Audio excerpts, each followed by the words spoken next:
नमस्कार दोस्तों, आज हम एक बहुत ही बड़े सवाल जो कि हर दूसरे व्यक्ति के द्वारा पूछा जाता है के बारे में बात करेंगे। जी हाँ दोस्तों, यह सवाल है कर्म बड़ा या भाग्य। साथियों, बहुत से ऐसे महान ज्ञानी संतों ने कर्म तथा भाग्य की अलग अलग व्याख्या की है।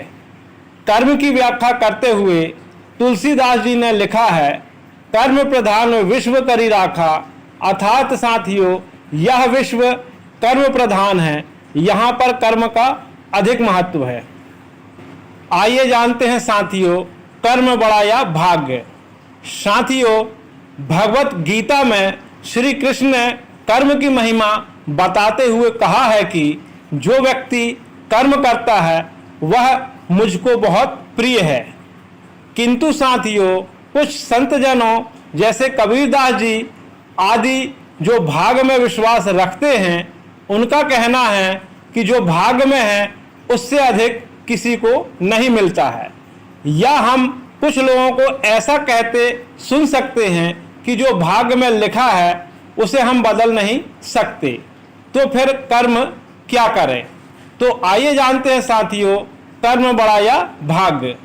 साथियों, कर्म और भाग्य में कौन बड़ा है, यह जानने से पहले हमें यह जानना होगा कि आखिर भाग्य क्या है, भाग्य निर्माण कैसे होता है। दोस्तों, हिंदू धर्म पुनर्जन्म में विश्वास रखता है। हिंदू धर्म के हिसाब से आत्मा एक शरीर को छोड़कर दूसरे शरीर को धारण कर लेती है। इसका उल्लेख भगवत गीता में भी मिलता है। व्यक्ति के द्वारा इस जन्म के संचित कर्म ही अगले जन्म के लिए भाग्य का कार्य करते हैं। संचित कर्म अच्छे या बुरे किसी भी प्रकार के हो सकते हैं। आइए अब इसे एक उदाहरण से समझते हैं।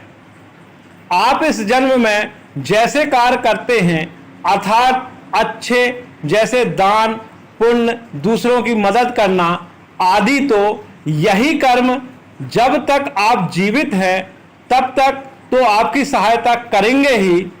और जो बचे हुए कर्म हैं, यदि आप मृत्यु को प्राप्त होकर अगले जन्म को प्राप्त करते हैं, तो जो कर्मों का फल आपको इस जन्म में नहीं मिल पाया है, वह कर्मों का फल या संचित कर्म आपके अगले जन्म के लिए भाग्य का कार्य करते हैं।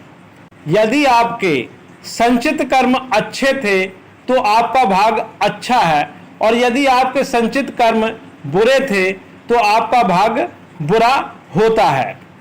व्यक्ति की हर एक गतिविधि कर्म कहलाती है, जैसे व्यक्ति का सोचना, खाना, कार्य करना, किसी के लिए अच्छा करना या बुरा करना आदि।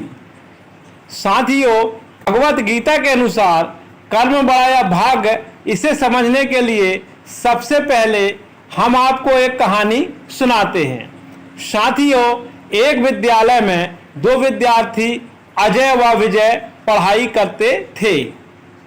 अजय बहुत मेहनती था। वह अच्छे से पढ़ाई करने के बाद भी कक्षा में प्रथम स्थान प्राप्त करने में असमर्थ था, जबकि विजय नकल करके पास होने व भाग्य में विश्वास रखने वाला विद्यार्थी था।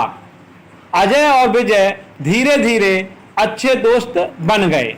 अजय भी मेहनत के स्थान पर भाग्य में विश्वास करने लगा, किंतु जब परीक्षा हुई तो अजय विजय के जैसे नकल नहीं कर पाया और वह फेल हो गया।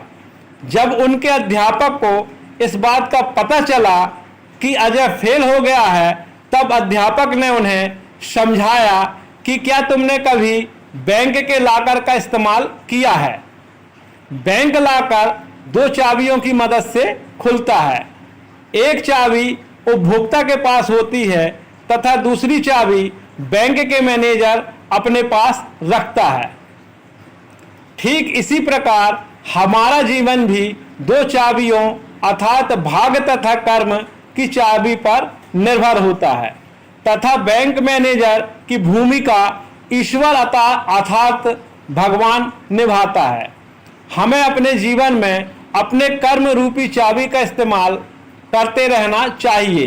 क्या पता कब ईश्वर अपनी भाग्य रूपी चाबी का इस्तेमाल करे और हम सफल हो जाएं। वहीं साथियों, दूसरी ओर हो सकता है परमात्मा आपका भाग्य रूपी चाबी लगा रहा हो, पर हम अपनी कर्म रूपी चाबी का इस्तेमाल ही ना कर रहे हों और हमारी सफलता का ताला खुल ही ना पा रहा हो।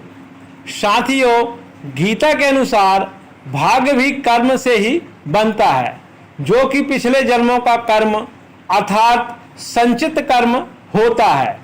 एक व्यक्ति अमीर घर में पैदा होता है, वहीं कोई गरीब घर में, यह सब उसके पिछले जन्मों के कर्म के आधार पर ही तय होता है। भगवत गीता के अनुसार कर्म का फल तो मिलता ही है, तो अब आप समझ ही गए होंगे कि कर्म तथा भाग्य साथ साथ चलते हैं, एक के बिना दूसरा महत्वहीन है। इसलिए कर्म और भाग्य दोनों का ही जीवन में होना बहुत जरूरी है। अतः साथियों, इस संसार में सभी अपने अच्छे और बुरे संचित कर्म को ही भोगते हैं और हमेशा भाग्य को दोष देते हैं, जिसमें कि साथियों कर्म और भाग्य एक दूसरे के पर्यायवाची हैं और एक दूसरे के बगैर महत्वहीन हैं। अतः साथियों, सत्कर्म करें एवं ज्ञान रूपी इस अमृत का अनुसरण करें और अच्छा लगने पे हमारे इस वीडियो को शेयर सब्सक्राइब जरूर करें, ऐसा हम आप सभी से निवेदन करते हैं। जय श्री राम, जय श्री कृष्ण, वंदे मातरम, जय हिंद, जय भारत।